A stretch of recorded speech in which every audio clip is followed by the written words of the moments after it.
Good day guys, and welcome po ulit dito sa ating YouTube channel. So for today's video mga kabonsai is prepare natin itong ating bantige, no? Actually yung bantige na to is meron tayong naunang video kung saan nilatag natin siya. And ito na yung update sa kanya, medyo magulo na. Actually mas maganda to, mas magulo mas maganda. Kasi nga pag magulo yung bantige, mas maraming sanga yung malalaro natin sa kanya. So dito tayo, nakita nyo merong ibang sanga na hindi nakasurvive or namatay. So nitong isang to, yan, namatay siya. Namatay siya dahil sa mga damo, no. Actually itong isang to, itong damong to is napakalakas ng tubo niya. And umabot siya dito banda, no. Yan, so natabunan yung bandang area to. Mabuti na lang hindi namatay yung iba dito, no. Makita nyo na medyo payat yung tubo dito sa may bandang ilalim. Yan. Kasi nga dahil dito itong mga damong to.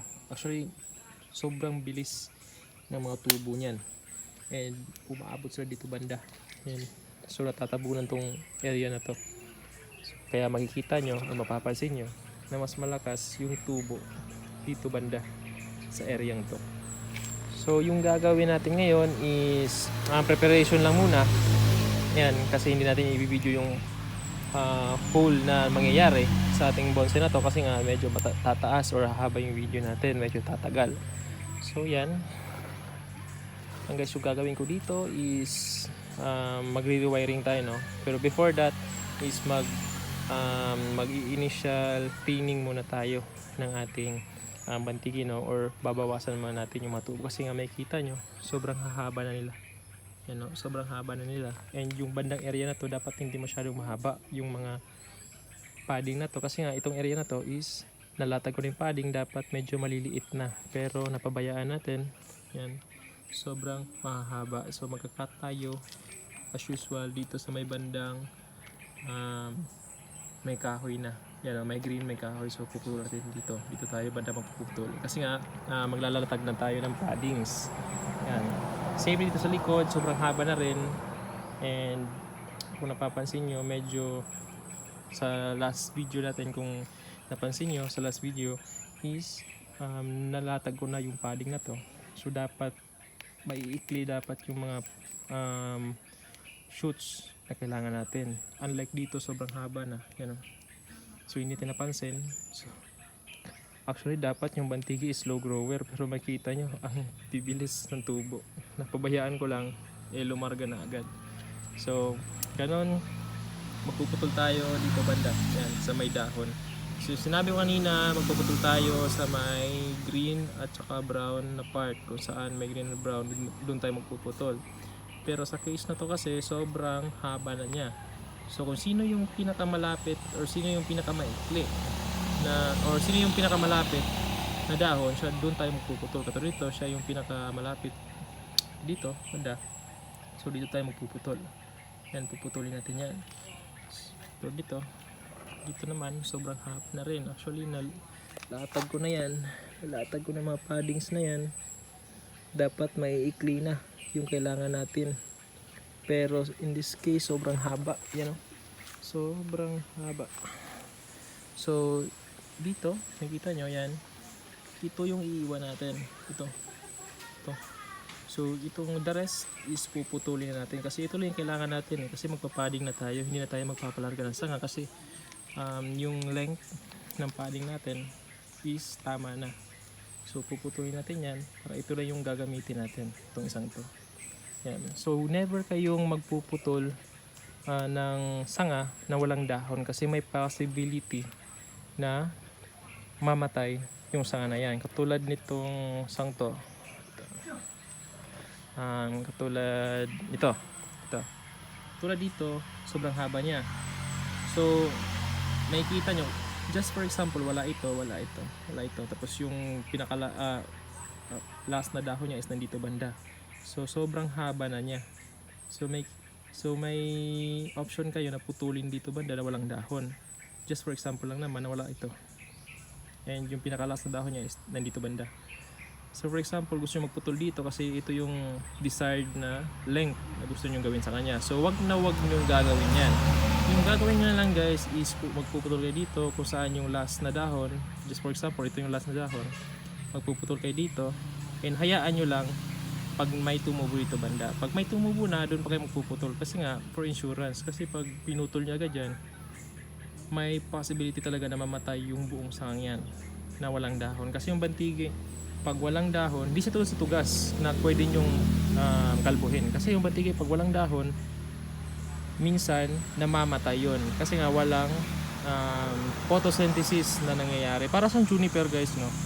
Yung juniper o yung cypress na tinatawag natin na yung mga binobonsai ng mga Japanese, ng mga Amerikano, yun. Pag nagwawala sila ng juniper or nagtatanim sila ng mga seedling ng juniper or cypress, hindi nila tinatanggal yung dahon or nagkakalbo kasi nga mas preferable nila na makakain or photosynthesize kasi di sila tulad ng tugas na pag kinalbo nyo, babalik lang yung dahon niya. Ito, hindi desirable sa bantigi na kalbuhin. Pwede siyang i-cut in half yung mga dahon. Gusto nyo palitin yung dahon, yan, i-cut in half or cut in mag-cut nyo lang tapos mag-iwan ka ng 1/4 tulad dito, 1/4. Yan lang yung desirable na parang semi-defoliation kasi di pwede na kalbuhin nyo yan lahat. So sa ibang bansa like Thailand, Indonesia, yung ginagawa nila doon, yung malalaking bonsai is kung gusto nila paliitin yung dahon, yung ginagawa nila is isa-isa lang kinakat yan. Yan. So medyo matrabaho. Yan. So dito tayo, balik tayo dito guys, no? Yung kanyang trunk. Yung trunk niya is napaka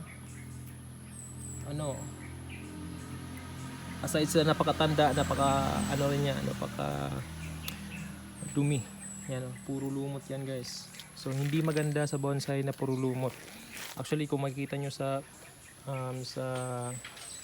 natural na mga puno, makikita natin mas nagbibigay ng edad yung lumot ng puno kasi nga yung mga natural na puno may mga nilulumot. Pero iba kasing usapan pag nasa bonsai tayo. Yung lumot kasi nagpo-promote ito ng fungi. So may mga sanga tayo, may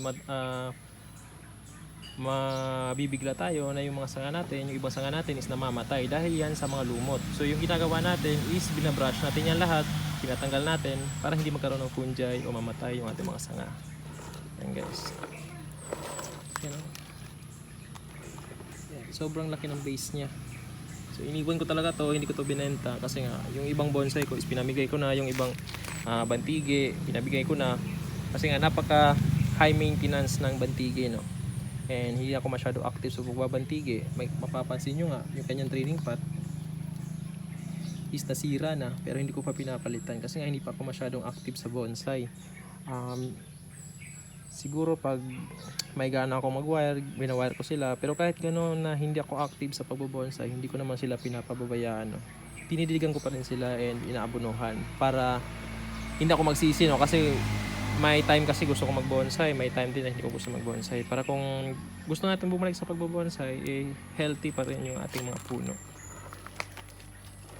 Yan. So ito, namatay ito. Namatay yung sangang to. Yan, namatay. So ipapalit natin to. So medyo madugo yung pagwa-wire nito kasi tatanggalin pa natin, magre-rewire pa tayo, magtatanggal pa tayo ng wire, magre-rewire pa tayo, magti-trimming pa tayo. So next video guys, update ko na lang kayo pag naubos ko ng tanggalin yung mga wire and nalinis ko na, no, or na initial thinning ko na. So next video na naman nun is yung wiring. So hindi ko na ipapalabas or i-video yung buong proseso ng pag-wiring kasi alam niyo naman guys, sobrang tagal ng proseso ng pag-wiring lalo na pag ikaw lang isa. So depende na yan sa artist kung mas pro na sila sa pag-wire, pero ako talaga guys, inaabot ako ng 1 linggo sa pag-wire pa lang or sa pag-aayos. So pag-brush, sa pag-wire, yan, inaabot ako 1 linggo kasi nga hindi ako masyadong active. So dito lang siya and update ko lang kayo sa next video ng ating bantigi.